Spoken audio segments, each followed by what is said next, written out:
پناہ مانگتا ہوں میں اللہ کی شیطان مردود سے۔ شروع اللہ کا نام لے کر جو بڑا مہربان نہایت رحم والا ہے۔ نبی کریم صلی اللہ علیہ وسلم کے زوجہ مطہرہ حضرت عائشہ صدیقہ رضی اللہ عنہا نے بیان کیا کہ رسول اللہ صلی اللہ علیہ وسلم نے فرمایا، جو مصیبت بھی کسی مسلمان کو پہنچتی ہے اللہ تعالیٰ اسے اس کے گناہ کا کفارہ کر دیتا ہے۔ کسی مسلمان کے ایک کانٹا بھی اگر جسم کے کسی حصے میں چبھ جائے۔ صحیح بخاری حدیث نمبر 5640۔ حضرت ابو ہریرہ رضی اللہ عنہ نے بیان کیا کہ نبی کریم صلی اللہ علیہ وسلم نے فرمایا، مسلمان جب بھی کسی پریشانی، بیماری، رنج و ملال، تکلیف اور غم میں مبتلا ہو جاتا ہے، یہاں تک کہ اگر اسے کوئی کانٹا بھی چبھ جائے تو اللہ تعالیٰ اسے اس کے گناہوں کا کفارہ بنا دیتا ہے۔ صحیح بخاری حدیث نمبر 5641، 5642۔ یحییٰ نے بیان کیا، ان سے سفیان نے، ان سے سعد نے، ان سے عبداللہ بن کعب نے اور ان سے ان کے والد نے کہ نبی کریم صلی اللہ علیہ وسلم نے فرمایا کہ مومن کی مثال پودے کی سب سے پہلی نکلی ہوئی ہری شاخ جیسی ہے کہ ہوا اسے کبھی جھکا دیتی ہے اور کبھی برابر کر دیتی ہے، اور منافق کی مثال صنوبر کے درخت جیسی ہے کہ وہ سیدھا ہی کھڑا رہتا ہے اور آخر ایک جھوکے میں کبھی اکھڑ ہی جاتا ہے۔ اور زکریا نے بیان کیا کہ ہم سے سعد نے بیان کیا، ان سے ابن کعب نے بیان کیا، ان سے ان کے والد ماجد محترم المقام کعب رضی اللہ عنہ نے نبی کریم صلی اللہ علیہ وسلم سے یہی بیان کیا۔ صحیح بخاری حدیث نمبر 5643۔ حضرت ابو ہریرہ رضی اللہ عنہ نے بیان کیا کہ رسول اللہ صلی اللہ علیہ وسلم نے فرمایا، مومن کی مثال پودے کی پہلی نکلی ہوئی ہری شاخ جیسی ہے کہ جب بھی ہوا چلتی ہے اسے جھکا دیتی ہے، پھر وہ سیدھا ہو کر مصیبت برداشت کرنے میں کامیاب ہو جاتا ہے۔ اور بدکار کی مثال صنوبر کے درخت جیسی ہے کہ سخت ہوتا ہے اور سیدھا کھڑا رہتا ہے، یہاں تک کہ اللہ تعالیٰ جب چاہتا ہے اسے اکھاڑ کر پھینک دیتا ہے۔ صحیح بخاری حدیث نمبر 5644۔ امام مالک رحمہ اللہ نے خبر دی، انہیں محمد بن عبداللہ بن عبد الرحمن بن ابی صعصع نے انہوں نے بیان کیا کہ میں نے سعید بن یسار ابو حباب سے سنا، انہوں نے بیان کیا کہ میں نے حضرت ابو ہریرہ رضی اللہ عنہ سے سنا کہ رسول اللہ صلی اللہ علیہ وسلم نے فرمایا، اللہ تعالیٰ جس کے ساتھ خیر و بھلائی کرنا چاہتا ہے اسے بیماری کی تکالیف اور دیگر مصیبتوں میں مبتلا کر دیتا ہے۔ صحیح بخاری حدیث نمبر 5645۔ حضرت عائشہ رضی اللہ عنہا نے بیان کیا کہ میں نے مرض وفات کی تکلیف رسول اللہ صلی اللہ علیہ وسلم سے زیادہ اور کسی میں نہیں دیکھی۔ صحیح بخاری حدیث نمبر 5646۔ حضرت عبداللہ بن مسعود رضی اللہ عنہ نے بیان کیا کہ میں رسول اللہ صلی اللہ علیہ وسلم کی خدمت میں آپ کے مرض کے زمانے میں حاضر ہوا۔ حضرت صلی اللہ علیہ وسلم اس وقت بڑے تیز بخار میں تھے۔ میں نے عرض کیا، حضرت صلی اللہ علیہ وسلم کو بڑا تیز بخار ہے۔ میں نے یہ بھی کہا کہ یہ بخار حضرت صلی اللہ علیہ وسلم کو اس لیے اتنا تیز ہے کہ آپ کا ثواب بھی دگنا ہے۔ آپ نے فرمایا کہ ہاں، جو مسلمان کسی بھی تکلیف میں گرفتار ہوتا ہے تو اللہ تعالیٰ اس کی وجہ سے اس کے گناہ اس طرح جھاڑ دیتا ہے جیسے درخت کے پتے جھڑ جاتے ہیں۔ صحیح بخاری حدیث نمبر 5647۔ حضرت عبداللہ بن مسعود رضی اللہ عنہ نے بیان کیا کہ میں رسول اللہ صلی اللہ علیہ وسلم کی خدمت میں حاضر ہوا، آپ کو شدید بخار تھا۔ میں نے عرض کیا، یا رسول اللہ صلی اللہ علیہ وسلم، آپ کو بہت تیز بخار ہے۔ حضرت صلی اللہ علیہ وسلم نے فرمایا، ہاں، مجھے تنہا ایسا بخار ہوتا ہے جتنا تم میں سے 2 آدمی کو ہوتا ہے۔ میں نے عرض کیا، یہ اس لیے کہ حضرت صلی اللہ علیہ وسلم کا ثواب بھی دگنا ہے۔ فرمایا کہ ہاں، یہی بات ہے، مسلمان کو جو بھی تکلیف پہنچتی ہے، کانٹا ہو یا اس سے زیادہ تکلیف دینے والی کوئی چیز، تو جیسے درخت اپنے پتوں کو گراتا ہے، اسی طرح اللہ پاک اس تکلیف کو اس کے گناہوں کا کفارہ بنا دیتا ہے۔ صحیح بخاری حدیث نمبر 5648۔ حضرت ابو موسیٰ اشعری رضی اللہ عنہ نے بیان کیا کہ رسول اللہ صلی اللہ علیہ وسلم نے فرمایا، بھوکے کو کھانا کھلاؤ اور مریض کی عیادت یعنی مزاج پرسی کرو۔ اور قیدی کو چھڑاؤ۔ صحیح بخاری حدیث نمبر 5649۔ حضرت براء بن عازب رضی اللہ عنہ نے بیان کیا کہ رسول اللہ صلی اللہ علیہ وسلم نے ہمیں 7 باتوں کا حکم دیا تھا اور 7 باتوں سے منع فرمایا تھا۔ ہمیں حضرت صلی اللہ علیہ وسلم نے سونے کی انگوٹھی، ریشم، دباج، استبرق، ریشمی کپڑے پہننے سے اور قصی اور میجہ ریشمی کپڑوں کی دیگر جملہ قسمیں پہننے سے منع فرمایا تھا، اور آپ صلی اللہ علیہ وسلم نے ہمیں یہ حکم دیا تھا کہ ہم جنازے کے پیچھے چلیں، مریض کی مزاج پرسی کریں اور سلام کو پھیلائیں۔ صحیح بخاری حدیث نمبر 5650۔ حضرت جابر بن عبداللہ رضی اللہ عنہ نے بیان کیا کہ میں ایک مرتبہ بیمار پڑا تو نبی کریم صلی اللہ علیہ وسلم اور حضرت ابو بکر صدیق رضی اللہ عنہ پیدل میری عیادت کو تشریف لائے۔ ان بزرگوں نے دیکھا کہ مجھ پر بے ہوشی غالب ہے، چنانچہ حضرت صلی اللہ علیہ وسلم نے وضو کیا اور اپنے وضو کا پانی مجھ پر چھڑکا۔ اس سے مجھے ہوش ہوا تو میں نے دیکھا کہ حضور اکرم صلی اللہ علیہ وسلم تشریف رکھتے ہیں۔ میں نے عرض کیا، یا رسول اللہ صلی اللہ علیہ وسلم، میں اپنے مال میں کیا کروں، کس طرح اس کا فیصلہ کروں؟ حضرت صلی اللہ علیہ وسلم نے مجھے کوئی جواب نہیں دیا یہاں تک کہ میراث کی آیت نازل ہوئی۔ صحیح بخاری حدیث نمبر 5651۔ حضرت ابن عباس رضی اللہ عنہ نے کہا، تمہیں میں ایک جنتی عورت کو نہ دکھا دوں؟ میں نے عرض کیا کہ ضرور دکھائیں۔ کہا کہ ایک سیاہ عورت نبی کریم صلی اللہ علیہ وسلم کی خدمت میں آئی اور کہا کہ مجھے مرگی آتی ہے اور اس کی وجہ سے میرا سطر کھل جاتا ہے، میرے لیے اللہ تعالیٰ سے دعا کر دیجئے۔ حضرت صلی اللہ علیہ وسلم نے فرمایا، اگر تو چاہے تو صبر کر، تجھے جنت ملے گی، اور اگر چاہے تو میں تیرے لیے اللہ سے اس مرض سے نجات کی دعا کر دوں۔ اس نے عرض کیا کہ میں صبر کروں گی۔ پھر اس نے عرض کیا کہ مرگی کے وقت میرا سطر کھل جاتا ہے۔ حضرت صلی اللہ علیہ وسلم اللہ تعالیٰ سے اس کی دعا کر دیں کہ سطر نہ کھلا کرے۔ حضرت صلی اللہ علیہ وسلم نے اس کے لیے دعا فرمائی۔ صحیح بخاری حدیث نمبر 5652۔ حضرت انس بن مالک رضی اللہ عنہ نے بیان کیا کہ میں نے رسول اللہ صلی اللہ علیہ وسلم سے سنا، آپ نے فرمایا کہ اللہ تعالیٰ کا ارشاد ہے کہ جب میں اپنے کسی بندے کو اس کے 2 محبوب اعضاء آنکھوں کے بارے میں آزماتا ہوں، یعنی نابینا کر دیتا ہوں، اور وہ اس پر صبر کرتا ہے تو اس کے بدلے میں اسے جنت دیتا ہوں۔ صحیح بخاری حدیث نمبر 5653۔ حضرت عائشہ رضی اللہ عنہا نے بیان کیا کہ جب رسول اللہ صلی اللہ علیہ وسلم ہجرت کر کے مدینہ تشریف لائے تو ابو بکر رضی اللہ عنہ اور بلال رضی اللہ عنہ کو بخار ہو گیا۔ بیان کیا کہ پھر میں ان کے پاس عیادت کے لیے گئی اور پوچھا، محترم والد بزرگوار، آپ کا مزاج کیسا ہے؟ بلال رضی اللہ عنہ سے بھی پوچھا کہ آپ کا کیا حال ہے؟ بیان کیا کہ جب حضرت ابو بکر رضی اللہ عنہ کو بخار ہوا تو وہ یہ شعر پڑھا کرتے تھے، ہر شخص اپنے گھر والوں میں صبح کرتا ہے اور موت اس کے تسمے سے بھی زیادہ قریب ہے۔ اور بلال رضی اللہ عنہ کو جب افاقہ ہوتا تو یہ شعر پڑھتے تھے، کاش مجھے معلوم ہوتا کہ کیا میں پھر ایک رات وادی میں گزار سکوں گا، اور میرے چاروں طرف اذخر اور جلیل مکہ مکرمہ کی گھاس کے جنگل ہوں گے، اور کیا میں کبھی مجنہ مکہ سے چند میل کے فاصلے پر ایک بازار کے پانی پر اتروں گا، اور کیا پھر کبھی شامہ اور طفیل مکے کے قریب 2 پہاڑوں کو اپنے سامنے دیکھ سکوں گا۔ حضرت عائشہ رضی اللہ عنہا نے بیان کیا کہ پھر میں رسول اللہ صلی اللہ علیہ وسلم کی خدمت میں حاضر ہوئی اور آپ کو اس کی اطلاع دی۔ آپ نے دعا فرمائی کہ اے اللہ، ہمارے دل میں مدینے کی محبت بھی اتنی ہی کر دے جتنی مکے کی محبت ہے، بلکہ اس سے بھی زیادہ، اور اس کی آب و ہوا کو ہمارے موافق کر دے، اور ہمارے لیے اس کی مد اور سا میں برکت عطا فرما۔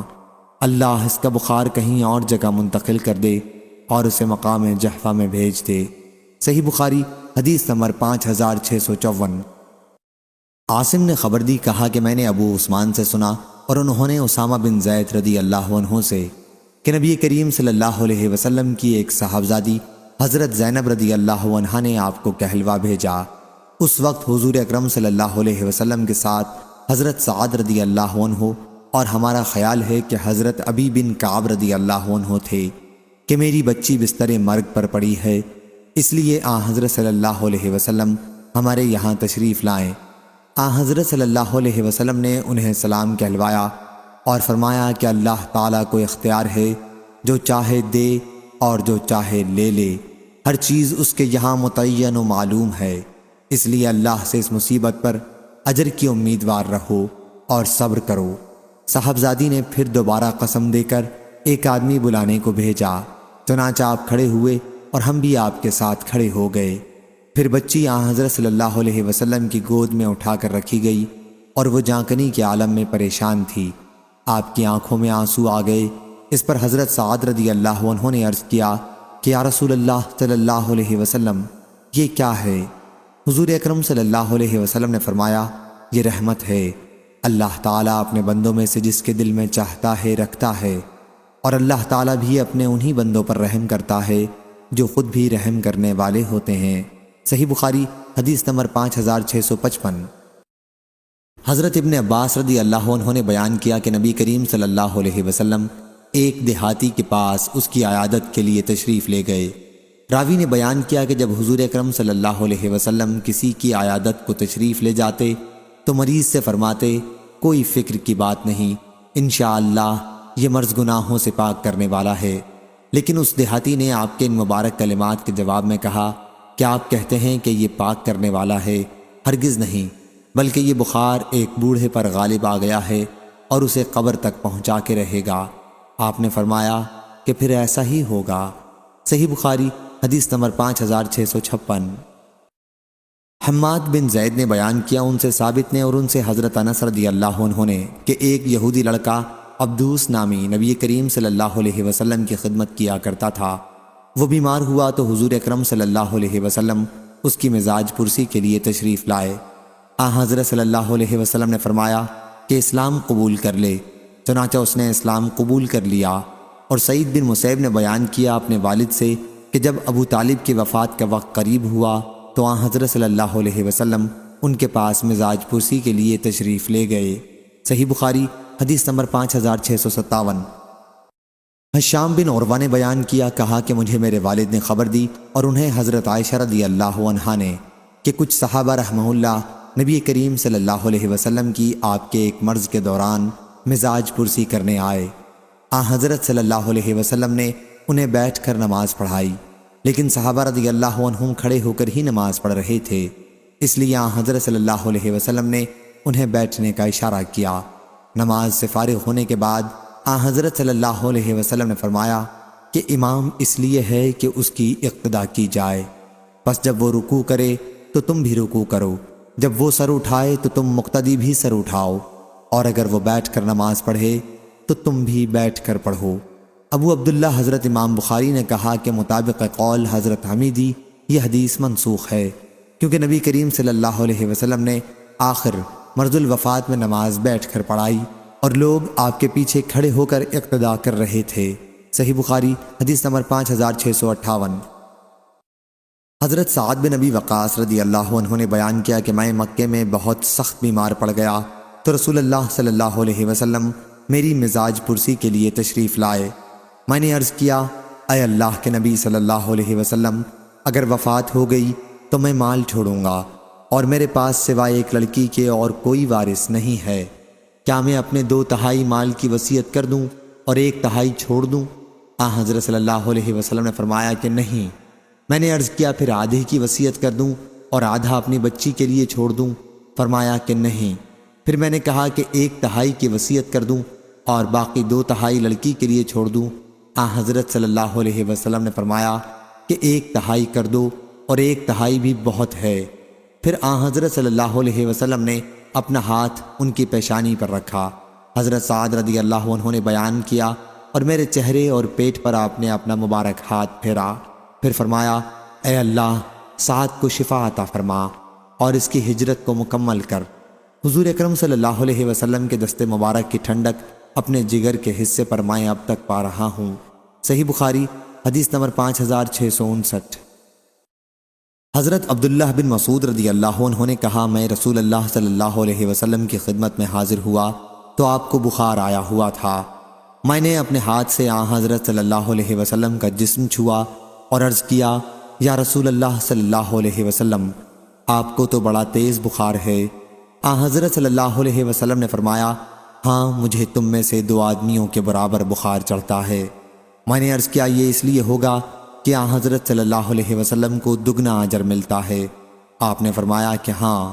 اس کے بعد حضرت صلی اللہ علیہ وسلم نے فرمایا کہ کسی بھی مسلمان کو مرض کی تکلیف یا کوئی اور تکلیف ہوتی ہے تو اللہ تعالیٰ اس کے گناہوں کو اس طرح گراتا ہے جیسے درخت اپنے پتوں کو گرا دیتا ہے۔ صحیح بخاری حدیث نمبر 5660۔ عبداللہ بن مسعود رضی اللہ عنہ نے بیان کیا کہ میں رسول اللہ صلی اللہ علیہ وسلم کی خدمت میں جب آپ بیمار تھے حاضر ہوا۔ میں نے آپ کا جسم چھوا، آپ کو تیز بخار تھا۔ میں نے عرض کیا آپ کو تو بڑا تیز بخار ہے، یہ اس لیے ہوگا کہ آپ کو دگنا ثواب ملے گا۔ حضرت صلی اللہ علیہ وسلم نے فرمایا کہ ہاں، اور کسی مسلمان کو بھی جب کوئی تکلیف پہنچتی ہے تو اس کے گناہ اس طرح جھڑ جاتے ہیں جیسے درخت کے پتے جھڑ جاتے ہیں۔ صحیح بخاری حدیث نمبر 5661۔ خالد بن عبداللہ نے بیان کیا، ان سے خالد حذا نے، ان سے اکرمہ نے اور ان سے حضرت ابن عباس رضی اللہ عنہ نے کہ رسول اللہ صلی اللہ علیہ وسلم ایک شخص کی عیادت کے لیے تشریف لے گئے اور ان سے فرمایا کہ کوئی فکر نہیں، اگر اللہ نے چاہا یہ مرض گناہوں سے پاک کرنے والا ہوگا۔ لیکن اس نے یہ جواب دیا کہ ہرگز نہیں، یہ تو ایسا بخار ہے جو ایک بوڑھے پر غالب آ چکا ہے اور اسے قبر تک پہنچا کر ہی رہے گا۔ اس پر حضرت صلی اللہ علیہ وسلم نے فرمایا کہ پھر ایسا ہی ہوگا۔ صحیح بخاری حدیث نمبر 5662۔ اسامہ بن زید رضی اللہ عنہ نے خبر دی کہ نبی کریم صلی اللہ علیہ وسلم گدھے کی پالان پر فدق کی چادر ڈال کر اس پر سوار ہوئے اور اسامہ بن زید رضی اللہ عنہ کو اپنے پیچھے سوار کیا۔ حضرت صلی اللہ علیہ وسلم سعد بن عبادہ رضی اللہ عنہ کی عیادت کو تشریف لے جا رہے تھے۔ یہ جنگ بدر سے پہلے کا واقعہ ہے۔ حضرت صلی اللہ علیہ وسلم روانہ ہوئے اور ایک مجلس سے گزرے جس میں عبداللہ بن ابی ابن سلول بھی تھا۔ عبداللہ ابھی مسلمان نہیں ہوا تھا۔ اس مجلس میں ہر گروہ کے لوگ تھے، مسلمان بھی، مشرکین بھی یعنی بت پرست اور یہودی بھی۔ مجلس میں عبداللہ بن رواحہ رضی اللہ عنہ بھی تھے۔ سواری کی گرد جب مجلس تک پہنچی تو عبداللہ بن ابی نے اپنی چادر اپنی ناک پر رکھ لی اور کہا کہ ہم پر گرد نہ اڑاؤ۔ پھر حضرت صلی اللہ علیہ وسلم نے انہیں سلام کیا اور سواری روک کر وہاں اتر گئے۔ پھر آپ نے انہیں اللہ کی طرف بلایا اور قرآن مجید پڑھ کر سنایا۔ اس پر عبداللہ بن ابی نے کہا، میاں تمہاری باتیں میری سمجھ میں نہیں آتی، اگر حق ہیں تو ہماری مجلس میں انہیں بیان کر کے ہم کو تکلیف نہ پہنچایا کرو، اپنے گھر جاؤ، وہاں جو تمہارے پاس آئے اس سے بیان کرو۔ اس پر حضرت ابن رواحہ رضی اللہ عنہ نے کہا، کیوں نہیں یا رسول اللہ صلی اللہ علیہ وسلم، آپ ہماری مجلسوں میں ضرور تشریف لائیں کیونکہ ہم ان باتوں کو پسند کرتے ہیں۔ اس پر مسلمانوں، مشرکوں اور یہودیوں میں جھگڑے بازی ہو گئی اور قریب تھا کہ ایک دوسرے پر حملہ کر بیٹھتے، لیکن آپ انہیں خاموش کرتے رہے یہاں تک کہ سب خاموش ہو گئے۔ پھر حضرت صلی اللہ علیہ وسلم اپنی سواری پر سوار ہو کر سعد بن عبادہ رضی اللہ عنہ کے یہاں تشریف لے گئے اور ان سے فرمایا، سعد تم نے سنا نہیں ابو حباب نے کیا کہا؟ آپ کا اشارہ عبداللہ بن ابی کی طرف تھا۔ اس پر حضرت سعد رضی اللہ عنہ بولے کہ یا رسول اللہ صلی اللہ علیہ وسلم، اسے معاف کر دیجئے اور اس سے درگزر فرمائیے، اللہ تعالیٰ نے آپ کو وہ نعمت عطا فرما دی جو عطا فرمانی تھی۔ آپ کے مدینہ تشریف لانے سے پہلے اس بستی کے لوگ اس پر متفق ہو گئے تھے کہ اسے تاج پہنا دیں اور اپنا سردار بنا لیں، لیکن جب اللہ تعالیٰ نے اس منصوبہ کو اس حق کے ذریعے جو آپ کو اس نے عطا فرمایا ہے ختم کر دیا تو وہ اس پر بگڑ گیا۔ یہ جو کچھ معاملہ اس نے آپ کے ساتھ کیا ہے اسی کا نتیجہ ہے۔ صحیح بخاری حدیث نمبر 5663۔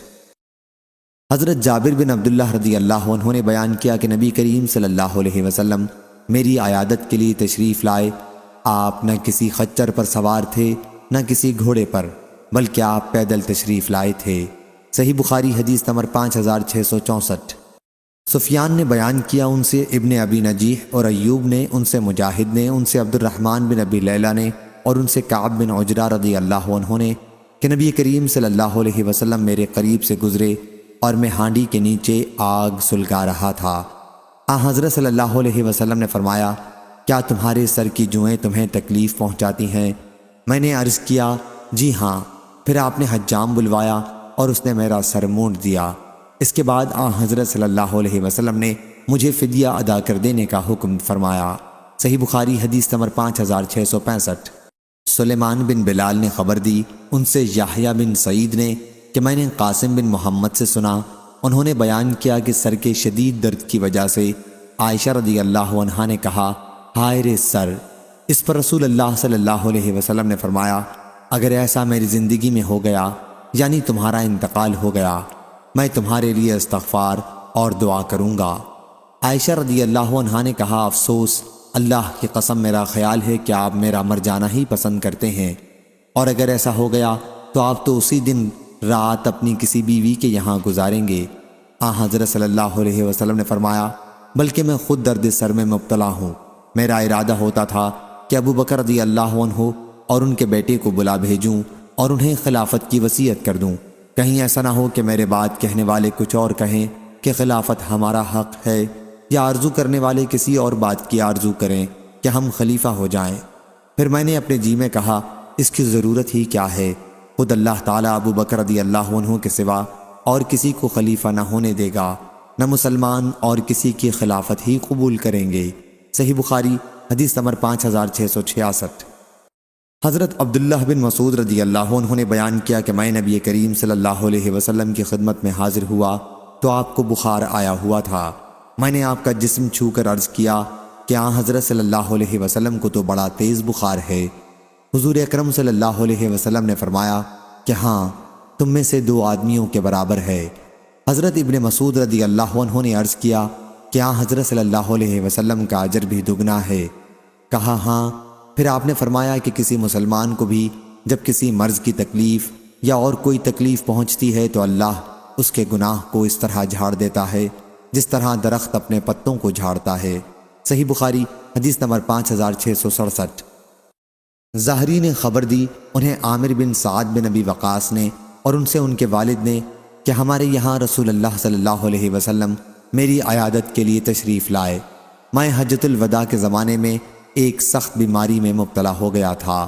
میں نے عرض کیا کہ میری بیماری جس حد کو پہنچ چکی ہے اسے حضرت صلی اللہ علیہ وسلم دیکھ رہے ہیں۔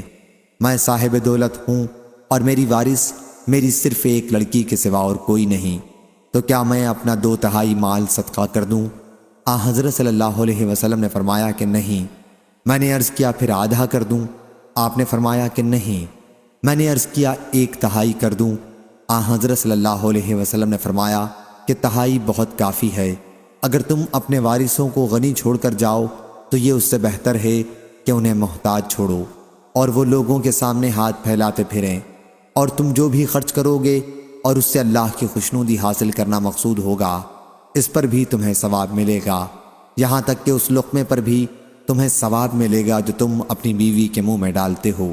صحیح بخاری حدیث نمبر 5668۔ حشام بن عروہ نے بیان کیا، ان سے معمر نے دوسری سند عبداللہ بن محمد نے بیان کیا، کہا ہم سے عبد الرزاق نے بیان کیا، کہا ہم کو معمر نے خبر دی، انہیں زہری نے، انہیں عبید اللہ بن عبداللہ نے، اور ان سے حضرت ابن عباس رضی اللہ عنہ نے بیان کیا کہ جب رسول اللہ صلی اللہ علیہ وسلم کی وفات کا وقت قریب آیا تو گھر میں کئی صحابہ موجود تھے۔ حضرت عمر بن خطاب رضی اللہ عنہ بھی وہیں موجود تھے۔ حضور اکرم صلی اللہ علیہ وسلم نے فرمایا، لاؤ میں تمہارے لیے ایک تحریر لکھ دوں تاکہ اس کے بعد تم غلط راہ پر نہ چلو۔ حضرت عمر رضی اللہ عنہ نے اس پر کہا، کیا حضرت صلی اللہ علیہ وسلم اس وقت سخت تکلیف میں ہیں اور تمہارے پاس قرآن مجید تو موجود ہی ہے، ہمارے لیے اللہ کی کتاب کافی ہے۔ اس مسئلے پر گھر میں موجود صحابہ رضی اللہ عنہم کا اختلاف ہو گیا اور بحث کرنے لگے۔ بعض صحابہ رضی اللہ عنہم کہتے تھے، کیا حضرت صلی اللہ علیہ وسلم کو لکھنے کی چیزیں دے دو تاکہ حضور صلی اللہ علیہ وسلم ایسی تحریر لکھ دیں جس کے بعد تم گمراہ نہ ہو سکو۔ اور بعض صحابہ رضی اللہ عنہم وہ کہتے تھے جو حضرت عمر رضی اللہ عنہ نے کہا تھا۔ جب حضرت صلی اللہ علیہ وسلم کے پاس اختلاف اور بحث بڑھ گئی تو حضرت صلی اللہ علیہ وسلم نے فرمایا کہ یہاں سے چلے جاؤ۔ حضرت عبید اللہ نے بیان کیا کہ حضرت ابن عباس رضی اللہ عنہ کہا کرتے تھے کہ سب سے زیادہ افسوس یہی ہے کہ ان کے اختلاف اور بحث کی وجہ سے حضرت صلی اللہ علیہ وسلم نے وہ تحریر نہیں لکھی جو آپ مسلمانوں کے لیے لکھنا چاہتے تھے۔ صحیح بخاری حدیث نمبر 5669۔ جعید بن عبد الرحمن نے بیان کیا کہ میں نے حضرت سائب بن یزید رضی اللہ عنہ سے سنا، انہوں نے بیان کیا کہ مجھے میری خالہ رسول اللہ صلی اللہ علیہ وسلم کی خدمت میں بچپن میں لے گئیں اور عرض کیا، یا رسول اللہ صلی اللہ علیہ وسلم، میرے بھانجے کو درد ہے۔ حضور اکرم صلی اللہ علیہ وسلم نے میرے سر پر ہاتھ پھیرا اور میرے لیے برکت کی دعا کی، پھر آپ نے وضو کیا اور میں نے آپ کے وضو کا پانی پیا، اور میں نے آپ کی پیٹھ کے پیچھے کھڑے ہو کر نبوت کی مہر آپ کے دونوں شانوں کے درمیان دیکھی۔ یہ مہر نبوت حجلہ عروس کی گھنڈی جیسی تھی۔ صحیح بخاری حدیث نمبر 5670۔ ثابت بنانی نے بیان کیا اور ان سے حضرت انس بن مالک رضی اللہ عنہ نے کہ نبی کریم صلی اللہ علیہ وسلم نے فرمایا، کسی تکلیف میں اگر کوئی شخص مبتلا ہو تو اسے موت کی تمنا نہیں کرنی چاہیے، اور اگر کوئی موت کی تمنا کرنے ہی لگے تو یہ کہنا چاہیے، اے اللہ، جب تک زندگی میرے لیے بہتر ہے مجھے زندہ رکھ، اور جب موت میرے لیے بہتر ہو تو مجھ کو اٹھا لے۔ صحیح بخاری حدیث نمبر 5671۔ قیس بن ابی حازم نے بیان کیا کہ ہم خباب بن ارت رضی اللہ عنہ کے یہاں ان کی عیادت کو گئے۔ انہوں نے اپنے پیٹ میں 7 داغ لگوائے تھے۔ پھر انہوں نے کہا کہ ہمارے ساتھی جو رسول اللہ صلی اللہ علیہ وسلم کے زمانے میں وفات پا چکے، وہ یہاں سے اس حال میں رخصت ہوئے کہ دنیا ان کا اجر و ثواب کچھ نہ گھٹا سکی اور ان کے عمل میں کوئی کمی نہیں ہوئی، اور ہم نے مال و دولت اتنی پائی کہ جس کے خرچ کے لیے ہم نے مٹی کے سوا اور کوئی محل نہیں پایا۔ لگے عمارتیں بنوانے، اور اگر نبی کریم صلی اللہ علیہ وسلم نے ہمیں موت کی دعا کرنے سے منع نہ کیا ہوتا تو میں اس کی دعا کرتا۔ پھر ہم ان کی خدمت میں دوبارہ حاضر ہوئے تو وہ اپنی دیوار بنا رہے تھے۔